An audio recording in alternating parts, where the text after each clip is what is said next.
उज्जैन बीते 2 दिनों से अनिश्चितकालीन हड़ताल पर बैठे अस्थायी स्वास्थ्य कर्मियों ने चरक अस्पताल के बाहर आज भीख मांगकर अनोखा प्रदर्शन किया। इस प्रदर्शन में न सिर्फ पुरुष स्वास्थ्य कर्मी बल्कि बड़ी संख्या में महिला कर्मी भी शामिल हुई। स्वास्थ्य कर्मियों ने भीषण उमस और गर्मी के बाद भी पीपीई किट पहनकर भीख मांगी और प्रदर्शन किया। इस दौरान सड़क से गुजरने वाली कार और बाइक सवार से हड़ताली कर्मियों ने भीख मांगी और अपनी मांगों को लेकर प्रदर्शन किया। प्रदर्शन के दौरान बड़ी संख्या में अस्थायी कर्मी मौजूद रहे। प्रदर्शन कर रही आशा सिसोदिया ने कहा कि हम सभी को संविदा या स्थायी नौकरी में शामिल किया जाए। हमारे पास कोई और चारा नहीं है, इसलिए भीख मांग कर प्रदर्शन कर रहे हैं। सरकार ने हमें 30 जून तक पत्र थमा दिया है, जिसमें कहा गया है कि अगर काम रहा तो आपकी सेवा आगे ली जाएगी। कलेक्टर के सामने घुटने के बल फरियाद। अस्थायी कर्मियों का अनोखा प्रदर्शन चल ही रहा था कि इस बीच उज्जैन कलेक्टर आशीष सिंह भी चरक भवन पहुंचे। हड़ताल कर रहे कर्मियों को इस बात की जानकारी लगी तो वे सभी गुहार लगाने आशीष सिंह के पास पहुंचे, जहां सभी ने कलेक्टर के सामने घुटने टेककर प्रदर्शन किया और अपनी मांग रखी। इसको लेकर कलेक्टर ने कहा कि आपकी मांगों को सरकार तक पहुंचाना हमारी जिम्मेदारी है, लेकिन ये वक्त हड़ताल का नहीं है। इनकी मांगों का निराकरण सरकार का है, लेकिन आपकी जरूरत है अभी सभी काम पर लौटे। सरकार का तो काम पूरा होने के बाद हमको नौकरी से निकाल रही है, इसलिए आज हमने भीख मांगने का प्रदर्शन किया। हम सरकार को यही मैसेज देना चाहते हैं कि हमको संविदा में सम्मिलन किया जाए, क्योंकि हमारी भी फैमिली, हमको पेट भरने के लिए पैसा जरूर चाहिए और हर महीने हमारे पास अगर यहाँ से निकाल दिया गया तो हमारे पास कुछ इसके अलावा कुछ नौकरी वोकरी कुछ नहीं है। प्राइवेट में जॉब कर रहे थे, वहाँ से भी हमको निकाल दिया गया है। अब हमारे पास इस भीख मांगने के अलावा कोई ऑप्शन नहीं है। क्या नाम है आपका? आशा सिसोदिया। क्या कर रहा है? आज हम सरकार को ये मैसेज देना चाहते हैं कि हमको संविदा में सम्मिलित किया जाए, क्योंकि हम लोगों से अभी तक कोई मिलने नहीं आया। हम 3-4 दिनों का हमको स्ट्राइक करते हैं, अभी तक कोई हमसे मिलने नहीं आया है। और हमने इतनी महामारी में काम किया है, लेकिन है ना, अब जब पेशेंट कम हो गए हैं, कोरोना खत्म होने जा रहा है, तो हम लोगों को नौकरी से हटा रहे हैं। आज क्या किया आपने? आज हमने भीख मांगने का प्रदर्शन किया। हम सरकार को मैसेज देना चाहते हैं कि जब हमको जनता का सपोर्ट चाहिए। हमारे पास नौकरी नहीं है, हमको नौकरी से निकाल देने का 30 जून तक का उन्होंने लेटर दिया कि 30 जून तक स्टाफ को रखा जाएगा। उसके बाद कुछ कह नहीं सकते। अगर महामारी, अगर कोई कोरोना जैसी कोई महामारी आती है तो हम लोगों को बुला लेंगे, नहीं तो फिर हमको पिछली बार की तरह घर भेज देंगे। क्या नाम है आपका? आशा सिसोदिया। देखिए, इनकी मांग जो अस्थायी कर्मचारी हैं, इनका ये कहना है कि इनको संविदा में लिया जाए, स्थायी लिया जाए। राज्य शासन के द्वारा निर्णय लिया जाना है, लेकिन फिर भी मैं कहूँगा कि अभी ये समय जो है किसी तरीके के धरना प्रदर्शन या संघर्ष का नहीं है। अभी हम लोग भले ही पॉजिटिविटी हमारी कम हुई है, केसेस कम हुए हैं, लेकिन अभी भी खतरा बहुत बना हुआ है। खतरा अभी टला नहीं है। अभी सबको एक टीम के रूप में एक दिशा में प्रयास करने की आवश्यकता है। एक बार जब हम लोग अपने केसेस जो है जीरो कर देते हैं, तब फिर इन सब मुद्दों पे बैठकर बात करें। संबंध में जब भी कोई जो भर्ती के नियम होते हैं, उसमें किसी के पास भी स्वीकार या अस्वीकार करने का जो है वो होता है, निर्णय होता है। इसको इस तरीके से नहीं देखा जाना चाहिए। जिस समय कभी कभी होता है कि बहुत ज़्यादा स्टाफ की ज़रूरत पड़ती है, कभी कभी कम स्टाफ की ज़रूरत पड़ती है। ये नीतिगत निर्णय है जो राज्य शासन के द्वारा लिया जाएगा। इनकी मांग को निश्चित रूप से राज्य शासन तक हम लोग पहुँचाएंगे।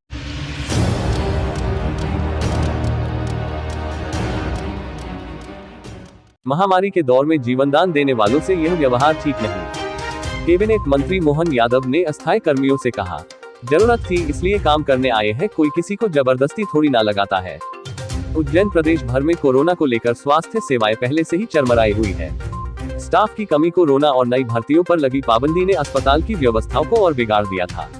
अब मुश्किल और तब बढ़ गई जबकि 2 दिन पहले 25 मई को 50 से अधिक अस्थायी पैरामेडिकल स्टाफ सहित आयुष विभाग, नर्सिंग स्टाफ सहित फार्मेसी से जुड़े अस्थायी कर्मियों ने आज लामबंद होकर संविदा नियुक्ति की मांग को लेकर अनिश्चितकालीन हड़ताल पर चले गए और अपना काम बंद कर दिया, जिसके कारण चरक और माधव नगर अस्पताल की स्वास्थ्य व्यवस्थाएं चरमरा गई। हड़ताली अस्थायी कर्मियों से मिलने पहुंचे कैबिनेट मंत्री मोहन यादव ने ज्ञापन लेने के बाद कहा कि मैं सीएम से बात करूंगा, वांस निकाली जाए। उनको भी जरूरत थी इसलिए काम करने आए हैं, कोई किसी को जबरदस्ती थोड़ी ना लगाता है। टेम्परेरी से परमानेंट होना चाहते हैं तो अच्छी बात है। स्टाफ को काम आता है, इसलिए सरकार को उनकी आवश्यकता पड़ती है। उम्मीद करता हूँ कि बीच का रास्ता निकालेंगे। मंत्री यादव के बयान पर हड़ताली कर्मियों का गुस्सा फूटा। कोविड-19 में 2020 से सेवा दे रहे अस्थायी कर्मी, जिले के तमाम स्वास्थ्य कर्मी जो अपने कई वर्षों के अनुभव के बाद कोरोना मरीजों की जान बचा रहे हैं, वे सभी 2 दिन से अपनी संविदा नियुक्ति की मांग हेतु हड़ताल पर हैं। दरअसल हड़ताल को लीड कर रही डॉक्टर चेतना रावल ने आरोप लगाया और कहा कि कल हड़ताल के पहले दिन अपनी मांग लिए स्वास्थ्य कर्मी कोविड प्रभारी व प्रदेश कैबिनेट मंत्री मोहन यादव के पास पहुंचे तो मंत्री जी ने उन्हें ये कहकर लौटा दिया कि तुम्हें पैसों की जरूरत थी तो तुम आए जॉब करने। ऐसा व्यवहार एक मंत्री द्वारा किया गया जो कि सही नहीं है। हालांकि मंत्री यादव के भी मीडिया के सवाल पर बेतुके बोल सामने आए। उन्होंने कहा कि उनको भी जरूरत थी इसलिए काम करने आए हैं, कोई किसी को जबरदस्ती थोड़ी ना लगाता है। क्या है मामला? दरअसल 2 दिनों से अस्थायी कर्मचारी संविदा पर नियुक्ति को लेकर हड़ताल पर है। अपनी मांगों को लिए उनका कहना है कि 5 जून 2018 को नीति बनाई गई कि संविदा कर्मचारियों को नियमित कर्मचारियों के समक्ष 90% वेतन दिया जाना चाहिए, जो अब तक कई विभागों में लागू हो चुके हैं। लेकिन एनएचएम में ये सुविधा अब तक लागू नहीं की गई। 3 साल के इंतजार के बावजूद हमने कई आवेदन दिए, बावजूद उसके सुनवाई नहीं हो रही।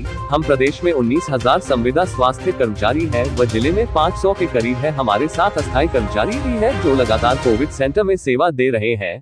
हमारी मजबूरी है प्रदर्शन करना, हमारा भी परिवार है। हमें कुछ होता है तो इसकी जिम्मेवारी कौन लेगा? हमने कोरोना पे काया तब इसलिए प्रदर्शन नहीं किया कि किसी का इंसान उससे दूर ना हो जाए। आज कोरोना स्थिर स्थिति में है इसलिए हम प्रदर्शन पर उतरे हैं। क्या आरोप लगाए गए मंत्री यादव पर, जानिए। स्वास्थ्य कर्मी महिला चेतना रावल ने मीडिया के सामने मंत्री यादव पर गंभीर आरोप लगाते हुए कहा कि जब मंत्री जी के पिताजी भर्ती थे माधवनगर में तो हम ही लोगों के स्टाफ ने उन्हें स्वस्थ करके सुरक्षित घर पहुंचाया। मंत्री जी द्वारा हमें ऐसा कहना आप ही बताइए कितना सही है? हमें इस बात से चोट पहुंची है। आज हम हमारे छोटे छोटे बच्चों को घर छोड़कर सेवा दे रहे हैं। पेशेंट से चिपक कर हमें उपचार देना पड़ता है। मंत्री यादव मैं पूछती हूँ, क्या ये कहना आपका सही है? जवाब दीजिए। हमें बहुत दुख हुआ है आपकी इस बात का। आज हमारे साथ अन्याय किया जा रहा है, हम सबको न्याय मिलना चाहिए। जी बताएं, क्या आपकी मांगे हैं, ये किस प्रकार से आपको? हमारी मांगे है कि हम कोविड में पिछले 1 से 1.5 साल से काम कर रहे हैं। हमारी यही मांगे है कि हमको या तो संविदा में संविलीन कर दिया जाए या परमानेंट कर दिया जाए, लेकिन हमको ऐसे निकाला ना जाए।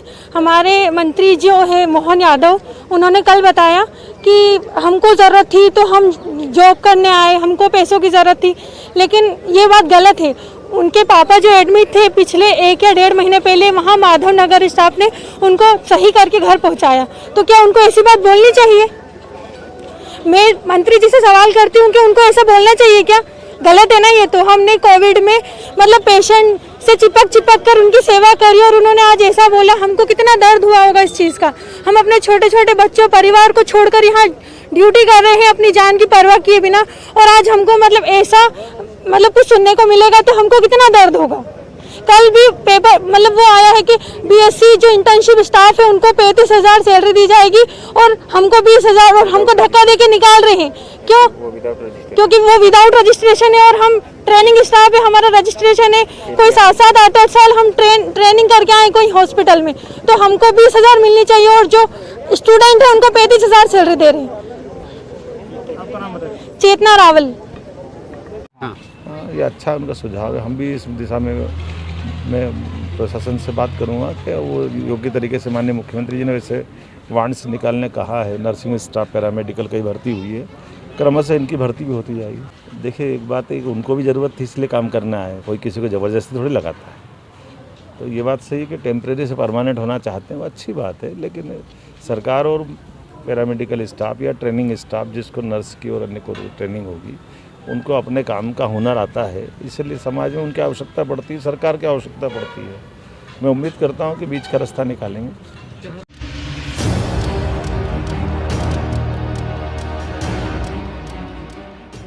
4 दिन पहले वैक्सीनेशन को लेकर स्वास्थ्य कर्मियों पर हुआ था हमला। मालिखेड़ी पहुंचे सांसद, घर घर पहुंचकर किया वैक्सीनेशन का आह्वान। खड़े रहकर लगवाए ग्रामीणों को टीका। उज्जैन सांसद अनिल फिरोजिया ने मालिखेड़ी गांव में हुए वैक्सीन लगाने में ग्रामीण एवं स्वास्थ्य विभाग की टीम के साथ हुए के विवाद के बाद मालिखेड़ी गांव का दौरा किया। यहां पहुंचकर सांसद ने पारदी समाज के वरिष्ठ लोगों से चर्चा की एवं वैक्सीनेशन के फायदे बताए एवं वरिष्ठों का टीकाकरण सांसद की मौजूदगी में करवाया गया, जिसके बाद सांसद ने गांव के घर घर पहुंचकर लोगों से टीका लगाने की अपील की। इस मौके पर मीडिया से बातचीत करते हुए सांसद ने कहा कि टीकाकरण को लेकर ग्रामीणों को भड़काया गया था। जो भी इस कार्य में दोषी पाया जाएगा उनके खिलाफ कार्रवाई की जाएगी। गुरुवार को सांसद अनिल फिरोजिया और जिलाध्यक्ष बहादुर सिंह बोरमुंडला मालिखेड़ी पहुंचे। 4 दिन पहले यहां वैक्सीनेशन के दौरान ग्रामीणों ने स्वास्थ्य विभाग की टीम पर हमला कर दिया था। इसके बाद यहां वैक्सीनेशन नहीं लगवाने को लेकर ग्रामीणों में अलग अलग तरह की अफवाहें चल रही थी। गुरुवार को पहुंचे सांसद व भाजपा जिलाध्यक्ष ने घर घर पहुंचकर लोगों से वैक्सीनेशन के लिए बात की और टीका लगवाने के लिए उन्हें राजी भी किया। इस दौरान कई ग्रामीणों ने सांसद फिरोजिया की उपस्थिति में वैक्सीनेशन भी करवाया और ग्रामीणों की समस्या भी सुनी। आपदा में बहुत अच्छा काम किया स्वास्थ्य कर्मियों ने। वही स्वास्थ्य विभाग की संविदा कर्मियों की हड़ताल के बारे में पूछने पर सांसद ने कहा कि व्यवस्था बनाई जा रही है। मेरी सभी समस्त कर्मियों से अपील है कि वे हड़ताल पर नहीं जाएं। आप लोगों ने आपदा के समय में काफी अच्छा कार्य किया है। समस्या सुनकर मैं खुद उज्जैन में स्वास्थ्य कर्मियों से मिलने पहुंचा। माननीय मुख्यमंत्री से मेरी बातचीत चल रही है। सरकार द्वारा इस मुद्दे पर विचार विमर्श और अरेंजमेंट किया जा रहा है। जल्द ही बहुत अच्छा निर्णय होगा। आपके हित अच्छा निर्णय में किया जाएगा। मैं आपको विश्वास दिलाता हूँ। ग्रामीणों को पट्टे देने के लिए एसडीएम को जल्द कार्यवाही का लिए कहा।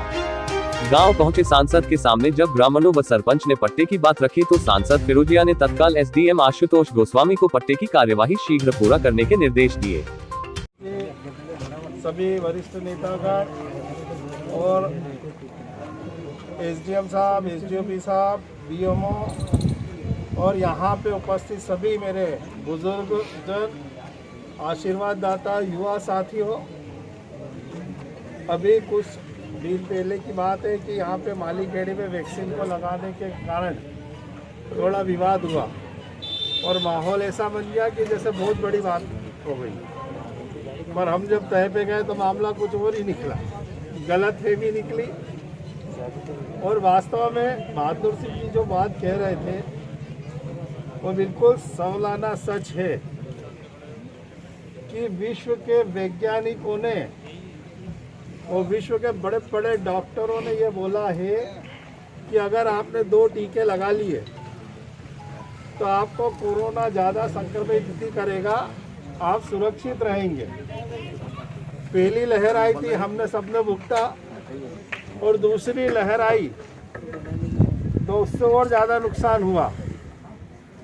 लेकिन मैं आपको उदाहरण बता देता हूँ कि पहली लहर में यहाँ हमारे पुलिस के जवान भी खड़े हैं। बहुत स्वास्थ्यकर्मी, पुलिस के जवान और जो सड़क पे काम करने वाले अधिकारी, कर्मचारी, उनका निधन हो गया था क्योंकि वो कोरोना संक्रमित हो गए थे, उनको वैक्सीन नहीं लगा था। लेकिन इस बार जब प्रधानमंत्री जी ने भारत में वैक्सीन को लगाना प्रारंभ करा तो उन्होंने बोला था कि सबसे पहले लगेगी उन स्वास्थ्यकर्मी को जो अपनी जान हथेली पे लेके ऐसी महामारी जो छूत की बीमारी है, टच छूने से ही फैल रही है, वो जो इलाज कर रहे हैं उनको हम सबसे पहले लगाएंगे, फिर सफाई कर्मी को लगाएंगे और फिर पुलिस कर्मी जो सड़क पर रह के हमारी सुरक्षा का ध्यान रख रहे हैं उनको लगाएंगे। और वास्तव में उसके परिणाम भी देखने को मिले कि वह वैक्सीन के कारण सब सुरक्षित है, ज़्यादा संक्रमित नहीं हुए। बहुत मतलब पहले मृत्यु दर बहुत हो गई थी, लेकिन इस बार सब सुरक्षित हैं। उसका कारण था कि उन्होंने 2 वैक्सीन लगाए। अभी हमारे मंत्री भूपेंद्र सिंह जी कोरोना संक्रमित हो गए और 4 दिन में सही हो गए। मैंने जब उनसे पूछा कि भैया कैसे, तो बोले अनिल बाबू मेरे को दोनों वैक्सीन लगे थे इसलिए मेरे को ज़्यादा फर्क नहीं पड़ा। तो वैक्सीन अगर लग गई तो शरीर में ताकत आ जाती है कोरोना संक्रमण से लड़ने की। तो हम सबको वैक्सीन लगाना है। पहले 45 साल से ऊपर के सभी बुजुर्ग व्यक्तियों को लगेगी, माताओं को लगेगी, बहनों को लगेगी। उसके बाद फिर युवाओं को लगाएंगे। वैक्सीन लगाओगे तो आप भी सुरक्षित, परिवार भी सुरक्षित, समाज भी सुरक्षित। तो ये वैक्सीन आप जरूर लगाओ और अपने आप को भी सुरक्षित करो, अपने परिवार को भी सुरक्षित करो, क्योंकि आपकी सुरक्षा हमारी चिंता है। आप सब हमारे परिवार के ही लोग हो, इसलिए आज मैं आया हूँ खुद कि भैया चलो मैं निवेदन कर लेता हूँ सबसे हाथ जोड़ के कि सब वैक्सीन लगाओ। मुझे यहाँ आके बहुत खुशी है कि हमारे बुजुर्ग, हमारे पटेल साहब, हमारे सब बुजुर्गों ने पहल करी और वैक्सीनेशन यहाँ पे चालू करवाया। पर मेरी माता बहनें भी वहाँ खड़ी हैं, उनसे भी मेरा कहना है कि आप भी लगाओ। जैसे हमारी भाई जा रही है, लगा के देखो हंसी खुशी, और इससे कोई साइड इफेक्ट नहीं है। जो लोग चिल्ला रहे थे कि ये तो मोदी वैक्सीन है, मोदी वैक्सीन है, जब उनकी बारी आई तो सबसे पहले कूद के पहुंच गए वो कि हमारे ठोसी दो, उन्होंने लगवाई ली क्योंकि वो उनकी जान की है। बाकी लोगों का वो गलतफहमी भर रहा है। तो भैया ऐसा क्यों? वैक्सीन लगाना सबके लिए जरूरी है, सब लगाओ और सुरक्षित रहो। मोदी जी भी चाहते हैं, माननीय मुख्यमंत्री जी भी चाहते हैं। कि भैया आपको ज़्यादा संक्रमित नहीं हो, उज्जैन इलाज में नहीं आना पड़ेगा, वहाँ पड़े नहीं रहना पड़ेगा, घर परिवार वाला परेशान नहीं होगा। उस परेशानी से बचने के लिए वैक्सीनेशन कराएं। और बात सही है कि पूरे गांव का जिस दिन वैक्सीनेशन होगा मैं फिर आऊँगा और सबका स्वागत सम्मान करूँगा।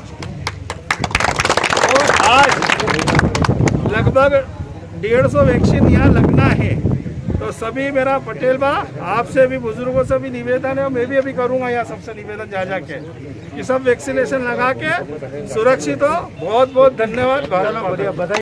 देश विदेश गांव शहर सब पे नजर, सबकी खबर, नया रूप है नए है रंग, सबको समेटे अपने संग।